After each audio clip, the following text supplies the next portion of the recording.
dan segera dalam taubat, walam yaqnatu min rahmatillah, dan tidak pernah putus asa dari rahmat Allah.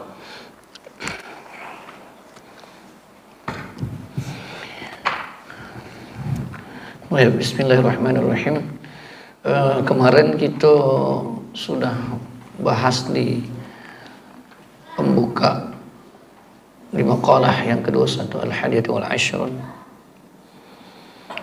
apa yang disampaikan oleh Muhammad bin Dauri bahwa syaqa iblis itu celaka. Nah, karena ini hubungannya dengan kisah Nabi Adam alaihissalam ketika terusir dari surga karena ulah daripada godaan iblis. Ketika iblis itu terlaknat atau celaka karena 5 hal, mari kita bahas. Lam yuqirru bil dzambi, tidak mengakui dosanya, walam yadama, tidak nyesal atas dosanya tadi, walam yalum nafsahu, tidak pernah jelo dirinya dengan ala fi'lihi, atas perbuatan dia, walam yazimu ala taubati, tidak bersegera, tidak kata niat, tidak kata keinginan, tidak kata azam untuk taubat, wa qanata min rahmatillah, kemudian dia termasuk makhluk yang putus asa daripada pintu rahmatnya Allah Subhanahu wa taala. Maka Adam yang pada saat itu juga melakukan satu kesalahan sampai terusirnya Nabi Adam alaihissalam dari surga, tempat yang sangat luar biasa nikmat Allah banyaknya untuk beliau, terusir beliau. Maka meskipun Nabi Adam alaihissalam terusir, tapi terusirnya Nabi Adam alaihissalam tidak mendatangkan laknat Allah Subhanahu wa taala kepada beliau. Kenapa? Maka di sini dikatakan, kata Muhammad bin Dauri tadi, wasa'ida Adam, jadi Adam itu senang, bahagia, selamat ya. Meskipun dia terusir dari surga ke dunia, sampai beliau berpisah dengan istrinya, tapi tetap beliau mendapatkan kebaikan setelah itu. Kenapa? Bi khamsati asya, ada 5 perkara. Aqalla bil dzambi, yang pertama, Adam itu, Nabi Adam alaihissalam, nenek moyang kita itu suka mengakui dengan dosanya. Jadi setelah beliau terusir, beliau sadar bahwa yang dilakukan itu adalah salah. Padahal secara tidak langsung kecil masalahnya itu. Jadi Allah mengatakan, ya, jangan makan buah khuldi. Silakan apa yang nak kau makan. Nikmat dalam segala macam bentuk kenikmatan silakan nikmati, kecuali sikok jangan kau dekati. Ya. Tapi beliau tergoda dari lewat istrinya Siti Hawa, digoda oleh iblis, akhirnya beliau melanggar aturan Allah di dalam surganya tadi. Tapi beliau sadar itu salah, maka beliau selamat karena suka mengakui kesalahan.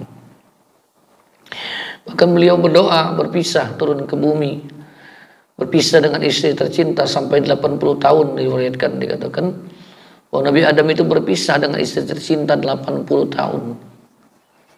Ya, yang nanti akhirnya bertemu dengan di Jabal Rahmah. Makanya di Jabal Rahmah itu macam-macam bentuk wong datang ke sana. Ada yang ngukir namanya, namu si anu ada bentuk lobnya pula situ, ada tanda panah nuja pula. Nah, itu. Ada yang naik ke pucuk sana langsung berdoa minta di enteng ke jodoh. Yang minta enteng jodoh tuh bukan wong yang bujang gadis bae, wong laki lah bini. Minta enteng jodoh ngapa nak nambah ada. Nak bubu. Bukan banyak, lagi insyaallah kapan-kapan kamu bisa ziarah ke sana. Banyak tulisan macam-macam. Ya. Padahal bukan itu makna Jabal Rahmah. Itu pertemuan Nabi Adam alaihissalam bersama istri beliau. Maka itu dibuat kuung jadi momentum, seolah-olah tempat itu tempat sakral untuk menyatukan hati dua anak manusia yang terpisah dalam satu ikatan cinta yang nyata, yaitu nikah di dalamnya. Asik.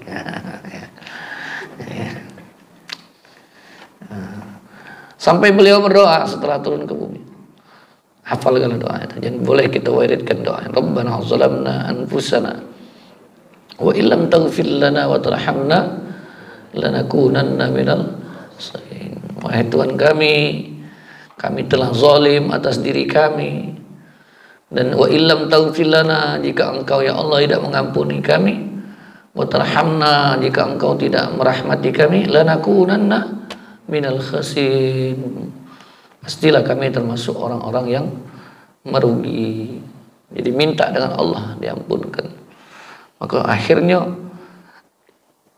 dengan rahmat kasih sayangnya Allah, penyesalan yang sedalam-dalamnya yang disampaikan Nabi Adam, sujud beliau tak hentinya mengucapkan doa ini.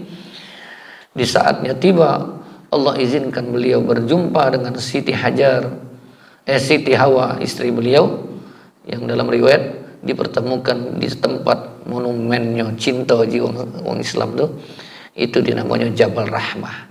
Ya, itu. Yang kedua, bahkan ada hadis Nabi dari Aisyah bahwa orang yang menyesali dosanya, dia sadar dengan dosanya.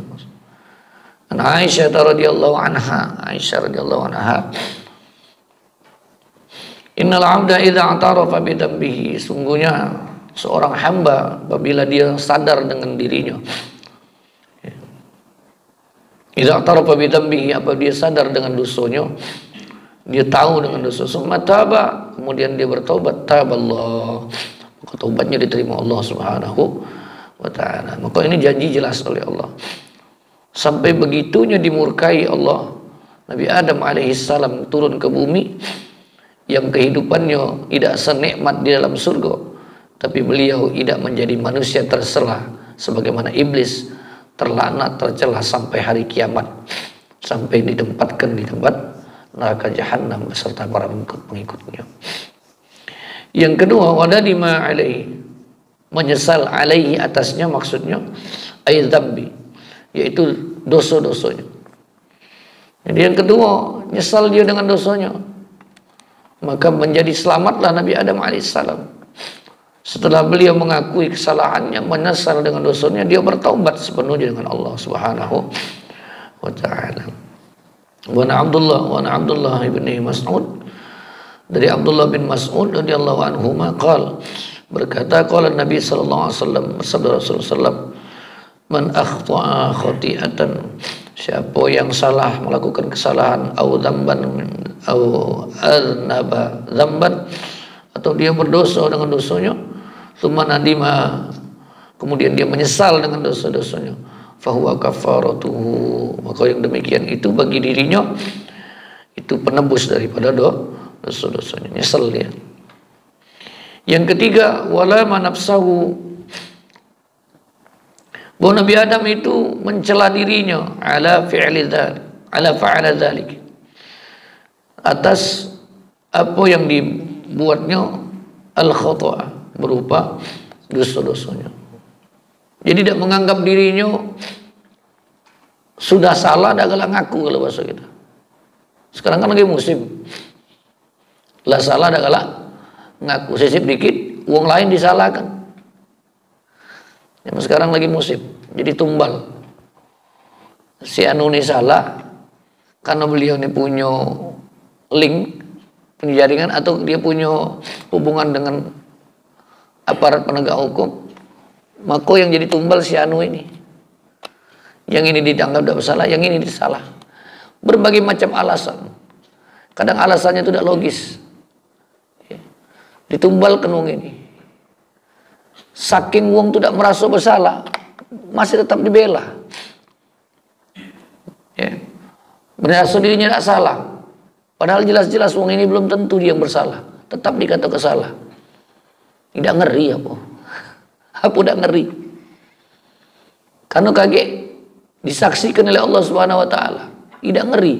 Yang numbal ke wong yang buat salah padahal belum tentu dia salah, itu kan zalim luar biasa itu.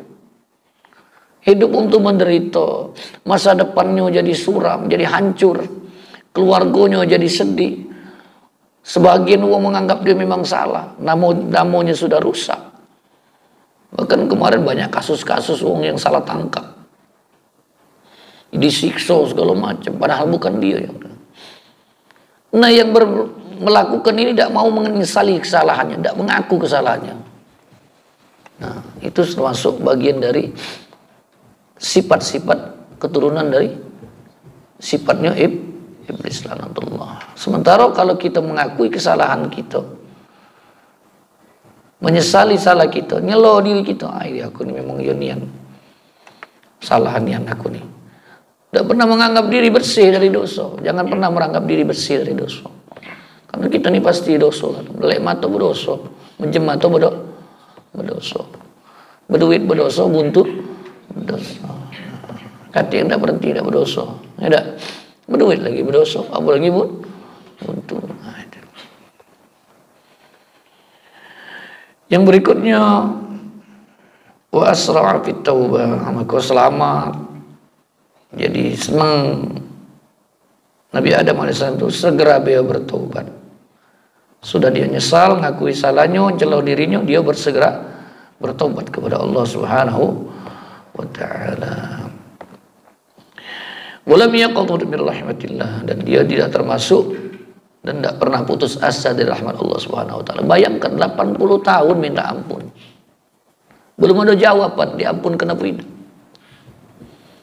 Sabar, minta, dirinya merasa hina terus sujud dengan Allah, minta ampun dengan Allah, tidak pernah putus asa. Kalau putus asa Nabi Adam sudah selesai, mungkin kita tidak ada di dunia ini. Tapi itulah contoh seorang hamba yang memang dia diuji oleh Allah dengan kesalahannya. Dia senantiasa merasa dirinya tidak kati apa-apa di hadapan Tuhannya dengan dosa yang pernah diperbuatnya. Dia nyesel dan dia pernah putus asa dari rahmat Allah. Anu bahasa sekarang, kepala berdosa, dilajul lah, kepala basah juga tuh dah. Udah bisa kepala basah, atau bahkan dah yakin, sudahlah banyak yang dosa aku nih, dah. Kalau Tuhan tuh lah muak ngawasi raya aku nih, dosa aku nih banyak nih, mungkin tidak pernah lagi diampuni Tuhan. Itu wala tayasu min rahillah, innahu la ya'su min rahillah illa al-qaumul kafirin. Jangan berputus asa dari rahmat Allah. Sungguhnya berputus asa dari rahmat Allah Subhanahu wa taala kecuali siapa? Orang-orang yang kufur terhadap Allah Subhanahu wa taala. Maka inilah 5 hal yang menjadikan Nabi Adam alaihi salam tetap mulia di sisi Tuhannya dengan dosa dan salah yang pernah diperbuat, melanggar aturan Allah yang tadinya di tempat yang nikmatnya luar biasa diberikan Allah Subhanahu wa taala bersubah surga, karena kesalahannya dia terusir, tapi tidak membuat dia putus asa dari rahmat Allah. Dia tetap menjadikan dirinya ingin mulia di hadapan Allah, ingin dalam pandangan rahmat Allah, maka beliau segera bertaubat kepada Allah Subhanahu wa taala. Wallahu a'lam. Adanya?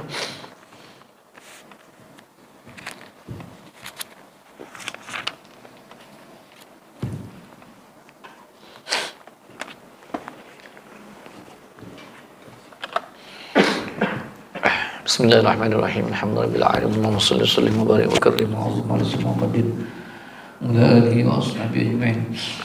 Allahumma aghnina bil ilmi wa zidna ilma wa akrimna bil afiyati ya rabbal alamin. Allahumma ighfir lana dhunubana wa li walidina warhamhum kama rabbawna shighara wa li jami'il muslimin wal muslimat wal mu'minina wal mu'minat al ahya'i minhum bi rahmatika ya arhamar rahimin. Allahumma anfa'na bima 'allamtana wa 'allimna alladhi yanfa'una. اللهم أغننا بالعلم وزينا بالحلم وقرتنا بالعافية يا رب الراحمين. اللهم اهدنا بهداك واجعلنا ممن يسارع في رضاك ولا تولنا وليا سواك ولا تجعلنا ممن خالف أمرك وعصاك. ربنا عليك توكلنا وإليك أنبنا وإليك المصير. حسبنا الله ونعم الوكيل، نعم المولى ونعم النصير، لا حول ولا قوة إلا بالله العلي العظيم. ربنا آتنا في الدنيا حسنة وفي الآخرة حسنة وقنا عذاب النار. صلى الله عليه وسلم. الحمد لله رب العالمين.